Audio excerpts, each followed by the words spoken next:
Welcome to Asia Talk number 2 in session 4 already. Today we are talking about Taiwan behind the curtain or behind current affairs reporting. There is much more to this island than I assume people, especially in Western countries and in Germany, know. When talking about Taiwan, we often see the island only in relation to a potential growing conflict with the People's Republic of China. But there is so much more to it. 24 million people living there, highly productive economy, great academic education, amazing literature, great food, needless to say, yes. And currently also a hub for foreign journalists who can't get permission to work in mainland China. And so many topics to discuss and aspects of life to discuss beyond the tips and bits we get here in the news. Therefore, we have invited two IJP journalists who are currently based in Taiwan. They are definitely not old China hands, but they can at least, with their profound knowledge, enlighten us a little bit on topics beyond the manifold reports on mainland China and Taiwan tensions. There's much more to it. Welcome, Antonia, and welcome, Tobias. Thanks a lot for tuning in. It's already 7 o'clock in Taipei. Antonia is normally a freelance reporter based in Berlin. She works for the German public radio and several national newspapers. She's nominated for a prize, being won on podcasts. Congratulations. And in 2019, she covered the pre-election period in Taiwan and has lived in Japan, where she wrote her Master Thesis. So the region is familiar to her. And Tobias is a freelance reporter and editor, also normally based in Berlin. He contributes a lot to Spiegel, History, Die Welt, and Geo. His passion in reporting goes to historical backgrounds of current developments, as well as the LGBTQ movement and human rights issues. So Taiwan is the perfect place for him, almost paradise. He has reported from more than 20 countries on all continents. And Tobias, where are you currently? When your screen was not blurred, we saw a very arts-like background. Yeah, I'm currently in a cultural center here in Taipei. It's called Tacheles, just like the Berlin cultural space, which doesn't exist anymore. There's another panel discussion going to happen here in 1 hour. So I'm already on site because I want to join that as well. And I just want to apologize already in case that it is getting a little bit louder in the next minutes. Hopefully we still have some quiet, but probably there will be some people joining in later, so that there might be a little bit of noise. Sorry about that already. Thanks a lot for sharing this impression with us. Antonia, I'd like to address you first. The last month, news were filled about the tensions, mainland China and Taiwan. But let us first, as you're specializing a little bit on this topic, go to the upcoming local elections in Taiwan. What do you think? What they reflect on the society and how they are influenced, if at all, by the tensions? And I'm quite eager to learn more about how the younger generation is interested in politics. And of course, later on, we address also the impact of the party's Congress on the elections. So the floor is to you. Thanks a lot. Thanks for the invitation, Martina, for tonight. So yeah, you're right. We have 10 days left to the local elections. And so right now, the city is basically disappearing behind gigantic campaign posters. So it's very visible in the cityscape. And so I think, so there's a tendency to compare those elections to the American midterms, that they give an impression of, the common mood in the society. and also maybe an outlook where the presidential elections are heading in 2 years. And because they are happening at this stage of time, they are also viewed, amidst the tensions between Beijing and Taipei. And I think especially from the outside, they are seen as something, as a vote on how well the government, the DPP, is handling cross-strait relations. But from what I have been observing and what people have been telling me here in Taiwan, I think it might not be the best idea to look at these elections from that lens of geopolitics. I mean, it's very obvious. It's local elections, so that it's very much about building roads, air quality, topics like that. And then something that you also have to keep in mind that I was told is that historically the KMT always did quite well in those local elections because they have a very strong bond into the communities, especially at this local level where people are elected now as city councillors or even village chiefs in the rural area. So because their community work goes back such a long time, and especially in close-knit neighborhoods, they still have an advantage. So they will probably again do quite well. So that is that are two things I think that you have to keep in mind when you look at that election from the political world stage. And since you also asked about the younger generation, the students or the younger people that I talked to, they said that they're not actually very happy how that campaigns are done and how the political discourse is going, because it is a lot about personalities of the politicians, and it has been a lot about candidates having, faking PhD theses back in the day. So it's very similar to what we have seen in Germany as well. And so I think a lot of young people find it quite sad that very substantial topics are not addressed in the way they should be. So what in their perception of the younger generation are the essential topics? Are they interested in the same stuff young generation is here in Europe, or is it different? I would say it's very similar. So environmental protection is one topic that comes up quite regularly. Even something maybe kind of special like animal rights is also something people are concerned with, but also the rise of the living costs. So especially in Taipei, the rents are skyrocketing, and that is something that young people are worried about and have to deal with. And maybe if I can add one more aspect to that local elections, because that is something that is also, I think, always taken into account, is that the position of mayor of Taipei is quite an important one, since presidents from the past have been the mayor of Taipei before. And so I got I was told a very interesting analysis to that from somebody who works as a consultant, but has been dealing with the topic of geopolitics and technology for a long time.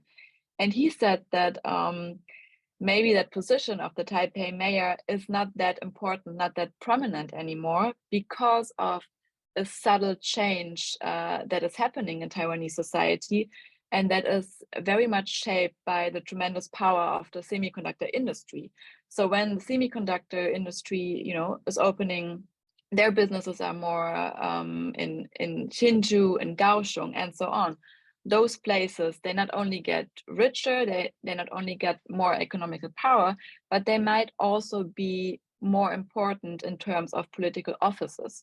So his opinion was that maybe that mayor of Taipei position is not as prominent, as important anymore than it used to be in the past. And I found that, quite interesting. Is there any movement to be seen that people flock to the south, that it's no longer only Taipei, the center, but also the south profiting from that? You traveled and you have seen it. Yeah, so I think there is a movement back to smaller rural areas or smaller towns for sure. And I think it's also because of the extremely high living costs in cities like Taipei. And it also accounts for like the people who came from Hong Kong. I mean, it's not many people from Hong Kong that are still in Taiwan, but I heard that many of them based themselves in Tainan, and that there is a small community of people there. So the translator I'm working with, he comes from the more rural area, and he said a lot of his friends, they actually moved back and they're now trying to go into sustainable farming and so on. So you see, I think, the same developments as you see in parts of Europe and Germany as well. Yeah. Thank you. You said you were working with a local translator. We'd come back to the way you are both working and how to work and how approachable people are, and how is it to be a foreign correspondent in Taiwan. I think that is a very also interesting aspect of our talk today. Do you think people are interested? As you said, there's a lot of debate going on, but will they really vote, or is it just a debate and then they just give up? I would think people take their vote very seriously, and they, since democracy is still quite young in Taiwan, if you can say so. So I think there is like a feel of responsibility to go out and vote. But yeah, I cannot say for certain, but that's the impression I have. At least I didn't meet anyone who said, I don't care about politics, I don't care about local elections, I'm not going to vote. Tobias, you are nodding. Do you like to add your personal impression on that? I mean, I also have no deeper knowledge. It's also just impressions, but I would absolutely say the same. Like, everybody I was talking to is eager to vote, and that's actually quite an effort sometimes, because you're not always voting in the city or place you're living in, but you actually have to go to a place where you're registered. So sometimes people travel throughout the country, or I also met some people who just came from the United States or Europe to vote here. So I also have the feeling that the voting, even if it's just the midterms, is taken very seriously here in Taiwan. That's really good news. So they really care about their, as you said, Antonia, young democratic rights and possibilities. As you mentioned that the young democracy, I'd like for the moment immediately swing to Tobias, and then we come to the threats to the economy from the sanctions imposed by mainland China. Tobias, you are working especially on the topic white terror. That was a very recent part in Taiwan history. Could you give us some impressions on that and tell people who are maybe not familiar with it, what it is all about? Yes, so like Germany, also Taiwan has a history of dictatorship and oppression, and the White Terror period and martial law period is, generally speaking, a period between the 1940s and 1980s or 1990s, depends on how you count exactly. And this is actually a very recent past, right? So there's a huge debate and a huge ongoing debate on how to deal with that past. That's absolutely not something very distant, but it is really something being discussed basically every day in families, within society, and there is, I think, no consensus. During this period of time, more than 10,000 people died, many were imprisoned. So that, of course, raises questions of responsibility and how to deal with those who were responsible back in those days.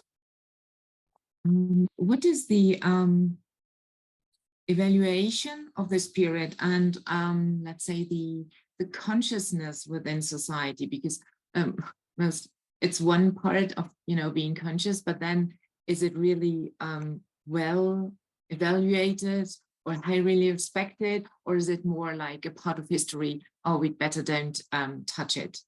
What is it like? Work on that. I think it depends very much on who you talk to. So it's very contested. It's not settled. It's nothing society has reached a consensus about. At least that's my impression. And it plays a role between generations. Often younger generations discuss or ask critically how to deal with this past, while generally speaking, I have the impression in the older generation, it's more like a topic that is better not to be touched on too much. It also is visible in so many discussions, when it's, for example, when it comes to how to deal with statues, like how to remember this period of time. So there were statues of Chiang Kai-shek, the dictator back in the days, basically in all schools. How do you deal with those statues? And one option, of course, would be to basically remove them, or put them somewhere else. But that is, even a measure like this is not uncontested. So one, I think, very creative solution was to put some of those statues in a park in Sihu, not far from Taipei, where there are basically hundreds of statues of Chiang Kai-shek looking at each other, basically, often in circles. It looks as if they are talking to each other, or if they are deliberating with each other.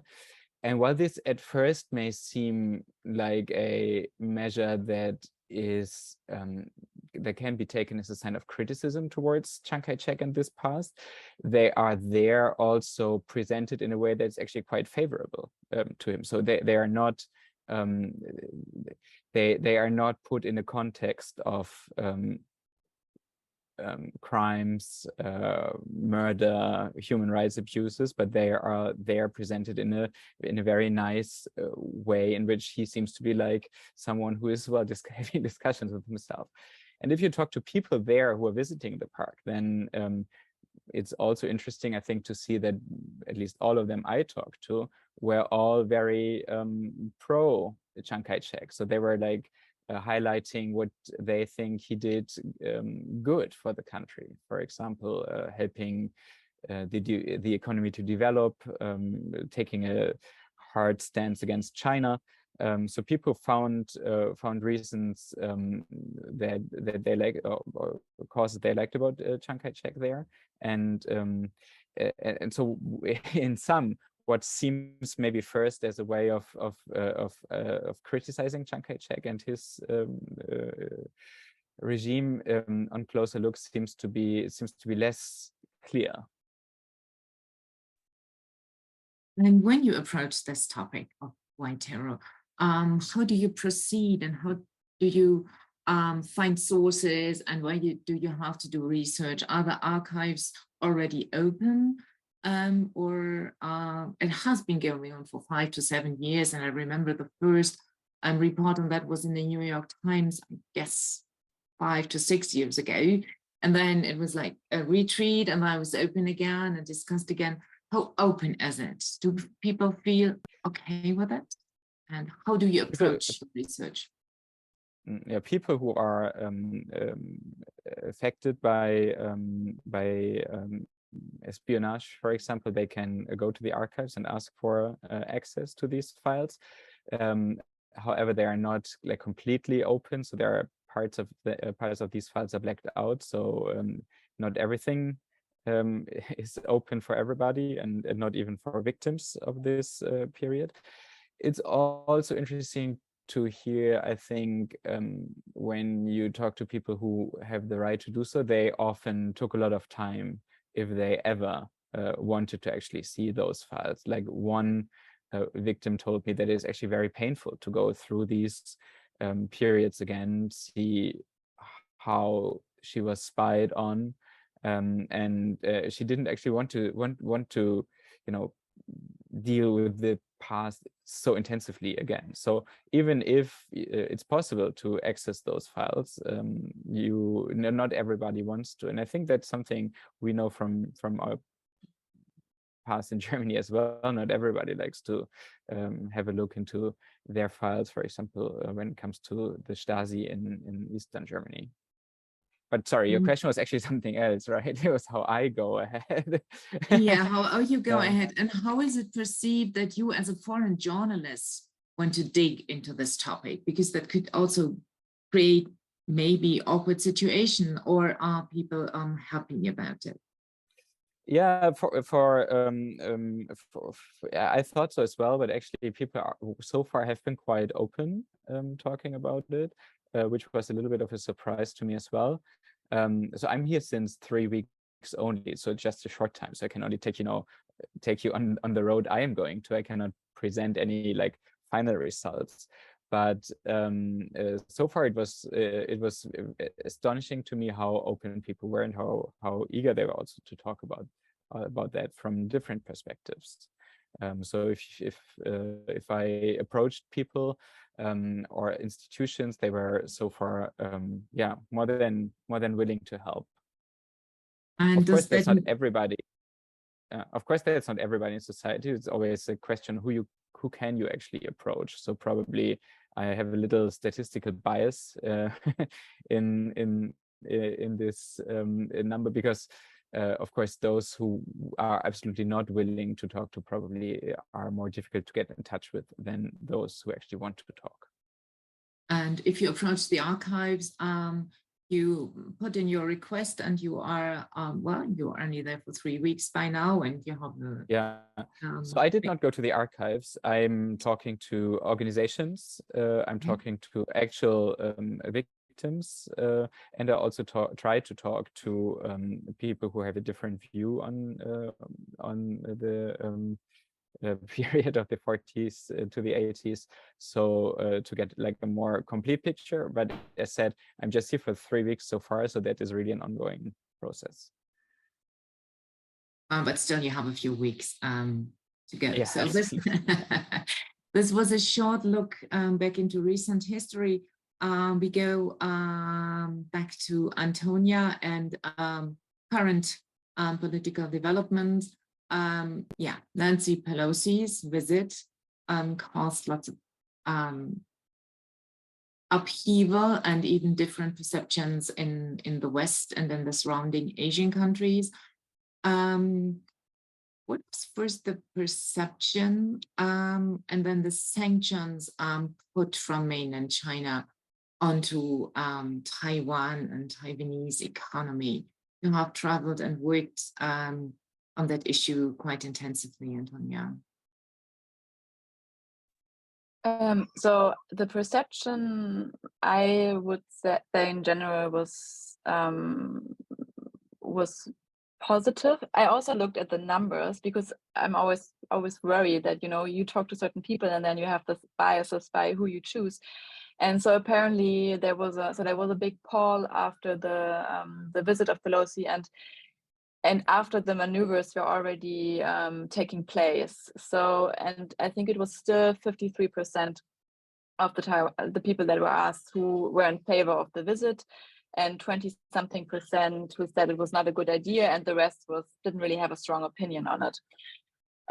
So I think, yeah, in general, I think it was more received in a more positive way than it was maybe internationally received.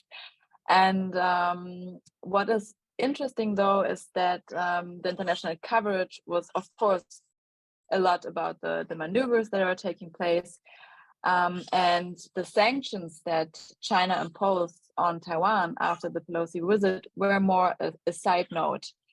But of course, in Taiwan, they are a big deal, because China is the biggest market, the biggest trading partner for Taiwan, and all in all, I think it's around 2,000 products that were sanctioned and banned from the Chinese market. I'm sorry if you hear the baby screaming in the background. Okay. Fine, no worries. Okay. And so what happened is that it's not the first time that China is is basically showing its economical power and putting Taiwan under pressure by economical means. So it has been happening before.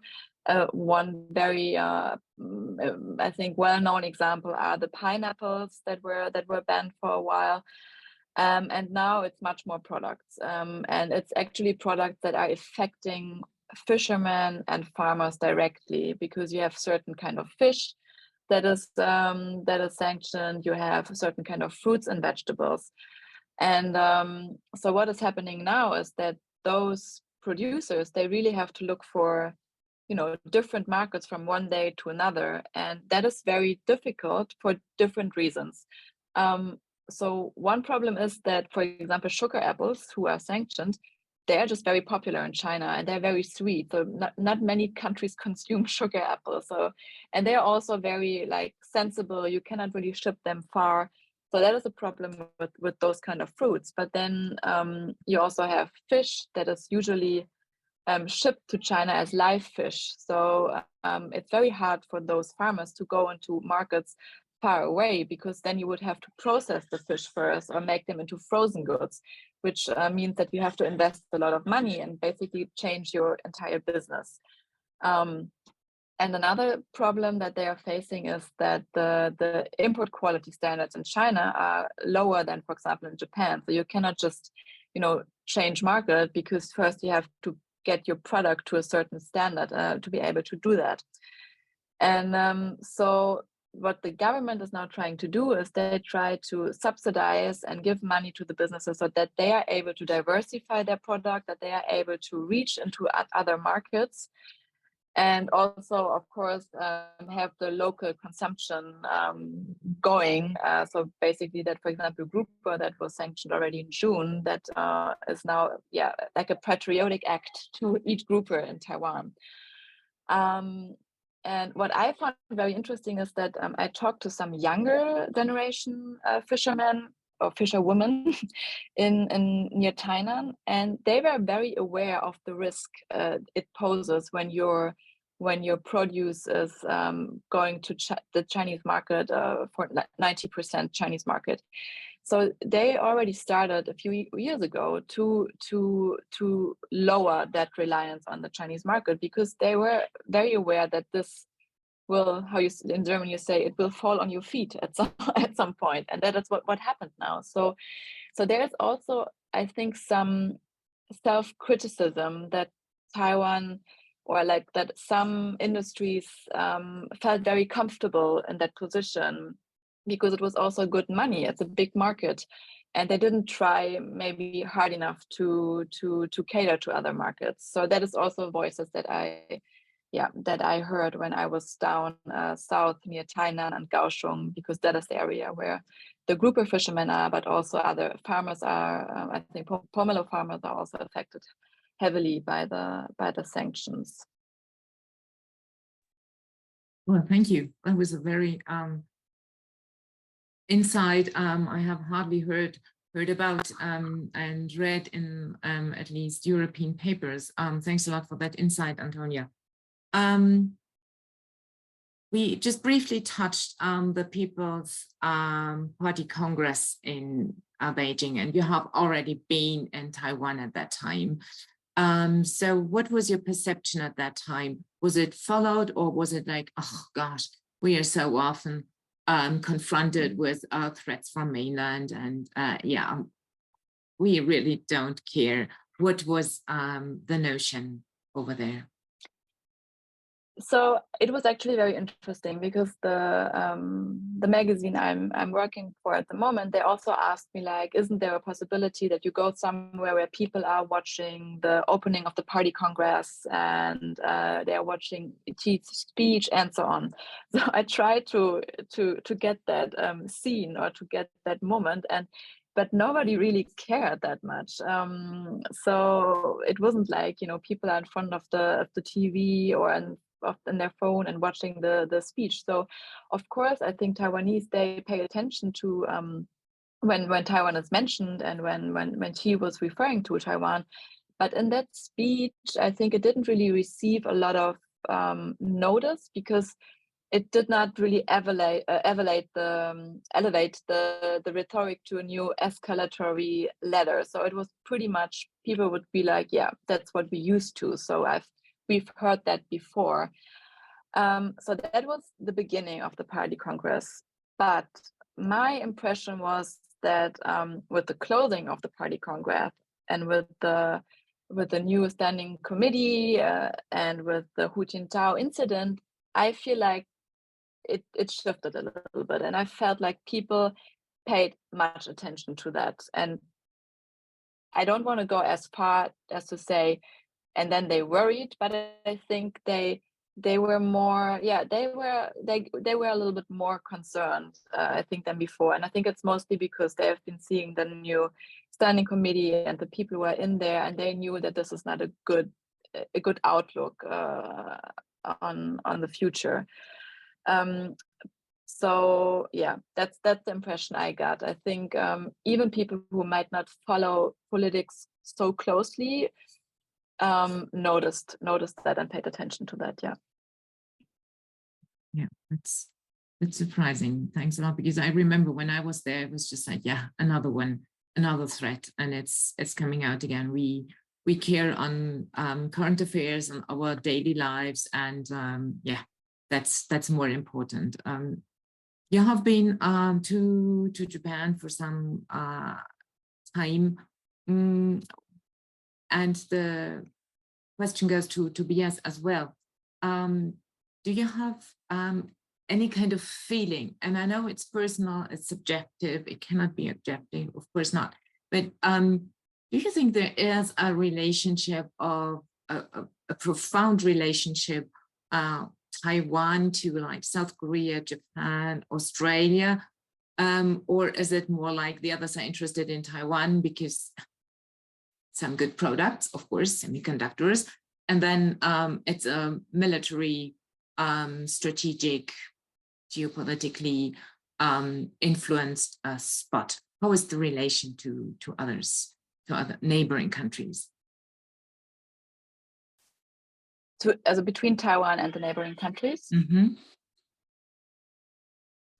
So I think that just your personal impression. Yeah. So on a cultural level, on a pop cultural level, it's not very surprising. Taiwan is all over South Korea, like probably the rest of the world and like the younger generation. So South Korea, when everything that comes to like lifestyle and culture, it's definitely going into that direction. And for the other countries, I feel like that Japan and Taiwan are still very close in a way, or people are looking for the exchange. So a lot of people that I've been interviewing or working with, they were like, oh, I'm in Tokyo at the moment, I will be back next week. So I feel like there's a lot of exchange travel between those two countries. And apparently Taiwan is the only country or the first place on earth that built a statue for Abe after he was murdered. And there's not even a statue like that in Japan. So yeah, Taiwan was the first place to do that, which was, I think, also not only perceived in a positive way in Taiwan. Thank you. Tobias, you have any impressions on that? And as you're also very much culture focused, there's not much I can add. I think I would agree to what Antonia says. Of course, due to the closed borders, there was less travel in the last years. So what I heard is that people are really looking forward to that exchange again. So flights are fully booked. The revenge travel scene that we had probably in this summer or in spring that is taking place now. People are really looking forward to go to these places. But apart from that, I cannot add much to what Antonia said. But there's a topic you can add a lot and give us lots of insight. You have followed the LGBTQ movement all over the region quite intensively, and especially in Taiwan ever since you arrived. Give us some of your insights, impressions, share it, and why it is so important and so open if we look to other Asian countries. Yeah, Taiwan is usually considered to be the most progressive or open country in Asia. So it was the first that introduced gay marriage legislation in 2019. No other Asian country has done so far. So yeah, it is considered to be one of the most kind of progressive countries in the world. And it might seem as if all issues are solved by this. But of course, if you have a closer look, then there are many problems still unresolved. I was just talking to a woman who wants to adopt a child. And that is possible. It is possible, but only if you're either not married or if you're married in a heterosexual relationship, but not if she is married to her partner in that case. So that is, for example, one issue that is still unresolved. And what they are doing now is they want to get the adoption done first and marry later. But of course, that doesn't make a lot of sense. So there are many like more domestic issues like those, which are still, which are still on the table and which are being discussed right now. There was Taipei Pride just 2 weeks ago, which is one of the biggest Pride celebrations in Asia, or maybe even the biggest. It depends on if you count Tel Aviv or not.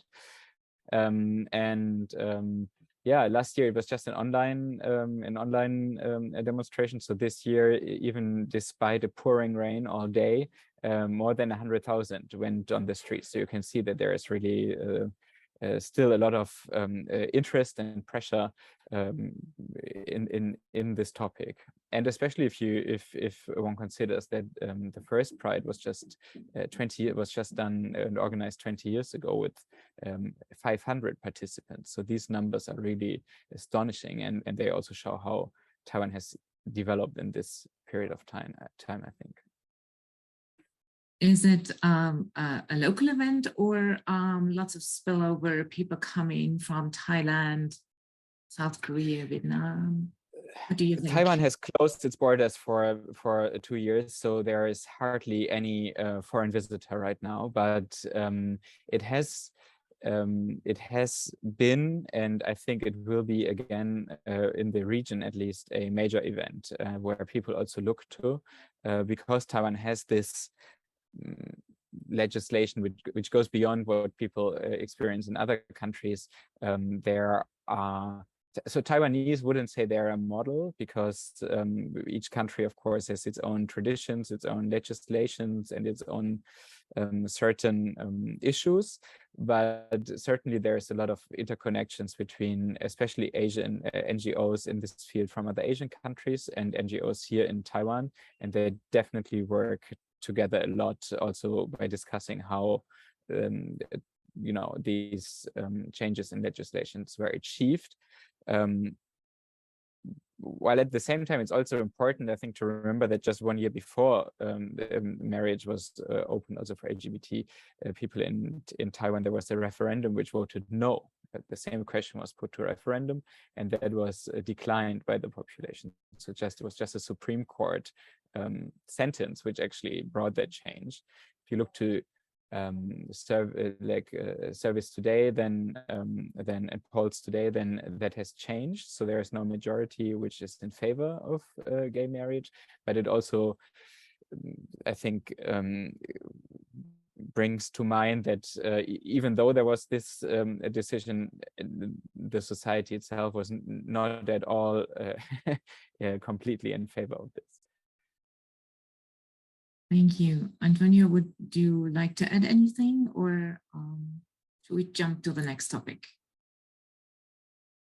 No, I'm happy listening to Tobias, and I was happy to be at the Pride as well, although it was raining heavily. Yeah.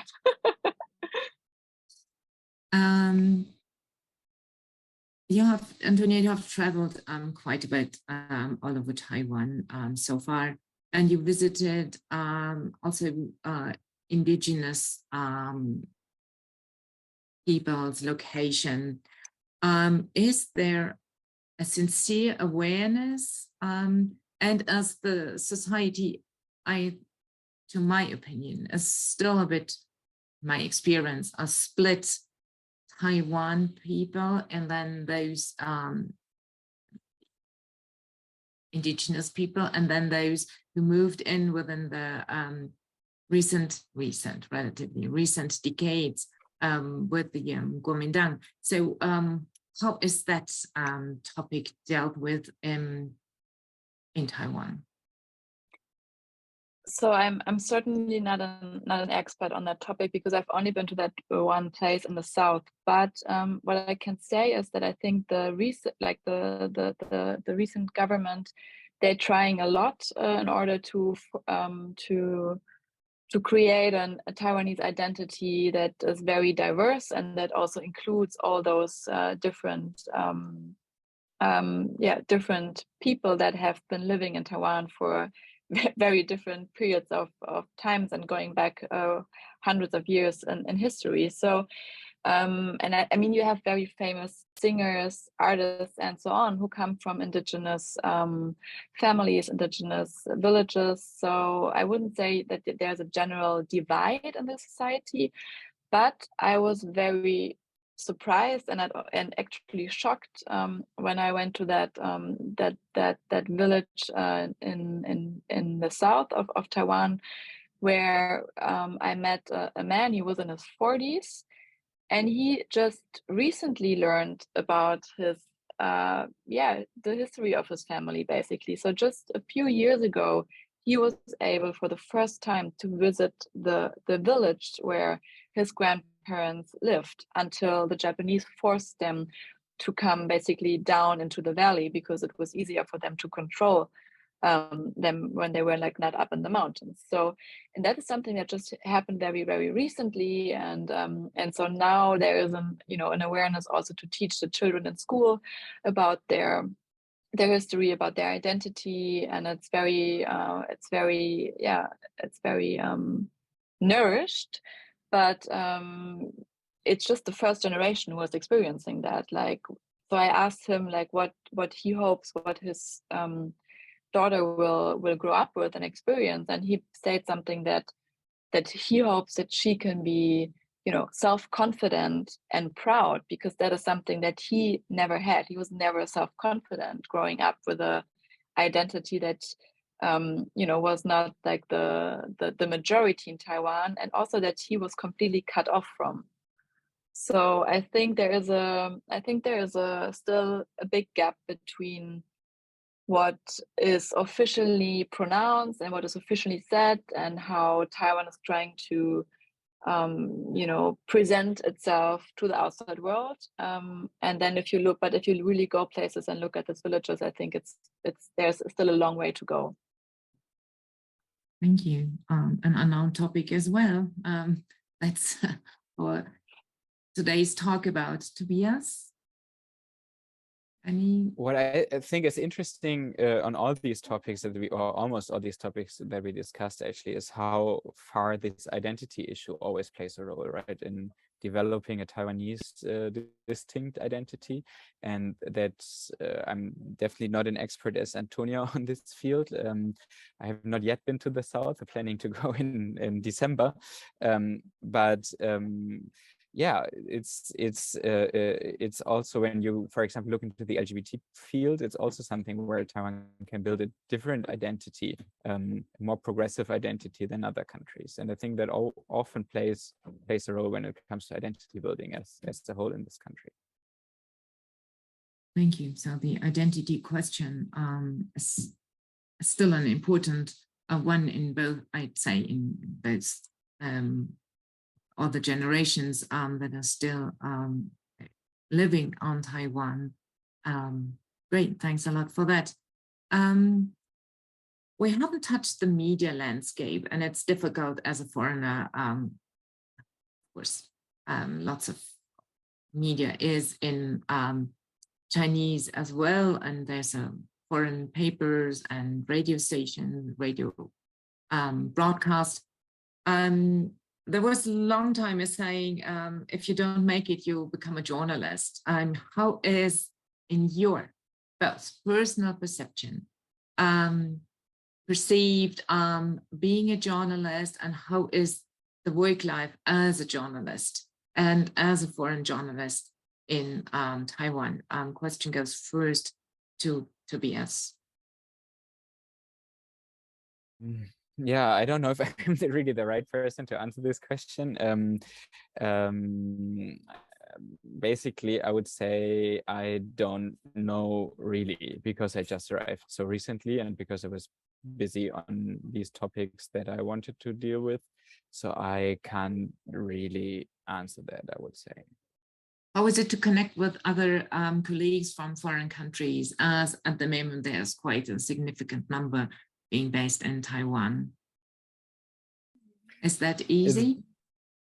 It's definitely possible if you want to, but I was actually not looking forward to do so all the time. So again, I'm sorry, I cannot help you much with this question. You don't have to help. It was just, it's good to see your personal approach, which I think is very important. Antonia. Yeah, I think in general, I mean, it's very obvious that there are a lot of international journalists in Taiwan at the moment, and they stay for different periods of time. But you also get a lot of people who used to work in Beijing. So you really have a lot of China experts here in Taipei now. And I think there might also be like a kind of like a gap between the international media people and then more the local media outlets. So I didn't really meet many Taiwanese journalists so far, although I have been working together with the translator here. He used to work for Commonwealth magazine and as a reporter there, so he told me a little bit about how the job is perceived in the society, and I think it's actually perceived quite well. I wouldn't say that there's a stigma of being a journalist. And but I think also there might be a time now where the entire profession and it's in a way getting more professional, because there are more people coming in working in this field, and also the coverage on Taiwan is just getting so much more attention. So yeah, I think it's actually an interesting field to be in Taiwan at the moment. And and what is interesting is to see how the journalists who come to Taiwan are, how are they approaching, people to interview, and how are they finding people. And that is something that I think if Taiwanese people I talked to were a little bit concerned with, is that the picture that is